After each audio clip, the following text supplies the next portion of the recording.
Good morning, children. I think that you are very thorough and familiar with the topic pH scale from the lesson Types of Chemical Reactions. Today's topic is chemical reactions from the very same lesson Types of Chemical Reaction. Before going into this topic, we must know what is an atom and what are its subatomic particles. Because we all know that atoms take part in a chemical reaction, and that too the subatomic particles, especially electrons, are taking responsible for the chemical reactions to occur. In lower classes, you would have studied that reactants combine together to give products or reactants decompose to give products. But when we go deeper into the chemical reactions, we can say a chemical reaction is nothing but breaking of bonds or making of bonds. These chemical reactions may happen spontaneously or facilitated by some external forces. Understanding of these chemical reactions is essential in order to manipulate them for the sake of human life and environment. So, we can say that chemistry is mainly focuses on chemical reactions. Okay. Coming to our daily life, we need energy to play, walk, run and to perform various physical activities. This is all we know. Also, plants must get their food to grow themselves and make us grow by preparing and starch. That is preparing plant food starch. A car can move using fuel. Iron, on its exposure to humid air, humid means eerapadam. These are all happening around us just because of the chemical reactions happening. We get energy by burning digested food with inhaled oxygen in our body. We call this reaction as combustion. During this combustion, energy will be produced that will be utilized for our regular activities. Coming to photosynthesis, plants absorb the nutrients from the soil using sunlight, carbon dioxide from atmosphere and of course water, and produce plant food called starch. This starch is used by the plant itself for its growth and also for the human being and animals. In automobiles, the fuel like petrol, diesel burns in the combustion engine and produce heat energy. This energy produced is used for the vehicles for its operation or to move. Then comes rusting. That is, when iron is exposed to humid air, it forms hydrated iron 3 oxide, which is nothing but brown flaky coating on the surface. It is also called rust. The whole process we call it as rusting. Now, let us see what happens during a chemical reactions. See, whenever chemical reactions takes place, as I already said, the atoms in the molecules will be rearranged to form new molecules, because we all know that atoms together forms a molecule. Secondly, old chemical atomic bonds will be broken and now new chemical bonds will be formed. Atomic bond is nothing but an electrostatic force acting between two atoms. Lastly, while bond breaking, energy will be absorbed, whereas during bond formation, energy will be released.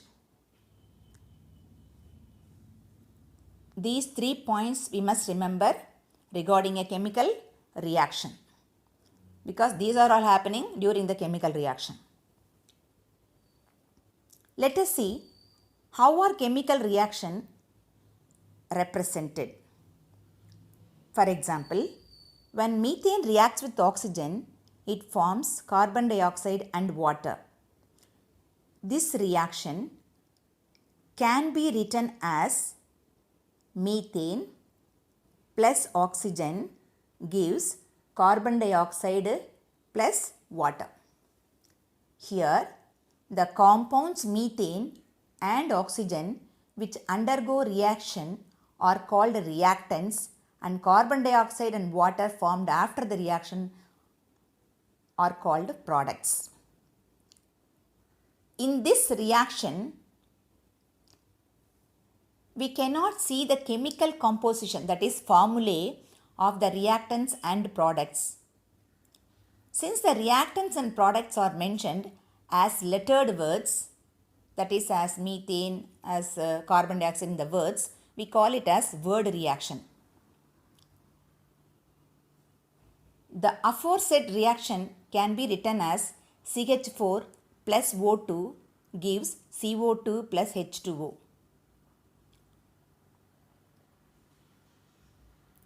See in this picture, we can see the equation. Methane plus oxygen gives carbon dioxide plus water, that is word equation. If we write it as CH4 plus O2 gives CO2 plus H2O, it is called incomplete reaction because the atoms are not balanced. Before that, we must know while you are writing the reaction or equation, the positive sign denotes combines and the horizontal headed arrow indicates gives. Now coming to this equation, CH4 plus O2 gives CO2 plus H2O, that is unbalanced equation. Why it has to be balanced? Because according to law of conservation of mass or matter, that matter can neither be created nor destroyed, but it can be transformed from one form to another. That is, the number of atoms before the reaction must be equal to the number of atoms after the reaction. This is called a balanced equation. Now, if we write CH4 plus 2O2 gives CO2 plus 2H2O, it will be a balanced equation. Also, we can add some information regarding this reaction. See the next line. CH4 G 2O2G gives CO2G to H2OG. That G denotes the reactant or product as gas.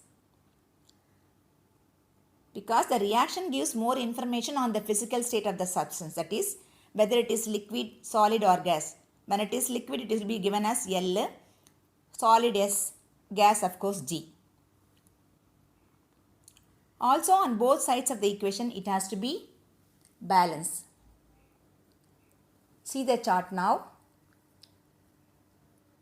That is in the reactant side, 1 carbon, in the product side, 1 carbon. Reactant side 4 hydrogen, product side 4 hydrogen. Reactant side 2 into 2, 4 oxygen, product side 2 plus 2, 4 oxygen. Okay. Now shall we define a balanced equation? How to define a balanced equation? A balanced chemical equation is a simplified representation of a chemical reaction which describes the chemical composition, physical states of the reactants and products, and the conditions of the reaction. Can you understand what it says? It's a simplified representation. It will describe the chemical composition or the components present in each compound. Also the physical states of the reactant and product. What is a physical state? Whether it is liquid, solid or gas. And also the condition of the reaction. Condition of the reaction means in what condition it is occurring, at what temperature, in the presence of what catalyst, at what pressure, like that.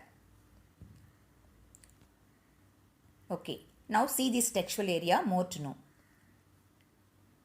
From this we can see one more example for chemical equation. 2Ks plus 2H2OL gives 2KOH plus H2.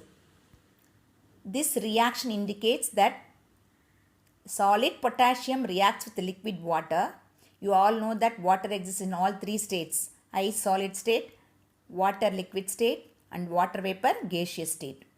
That is, solid potassium with liquid water gives aqueous potassium hydroxide and gaseous hydrogen. Coming to balancing the equation part, the reactant side 2 potassium, product side also 2K. Reactant side 4 hydrogen, product side also 4 hydrogen. Reactant side 2 oxygen, product side 2 oxygen. These are all the informations about the chemical reactions coming across in our daily life, how a chemical reaction occurs, and how to write balanced chemical equation while reaction is occurring. In the next class, we can see what are all the types of reactions. Let us see in the next class. Thank you, children.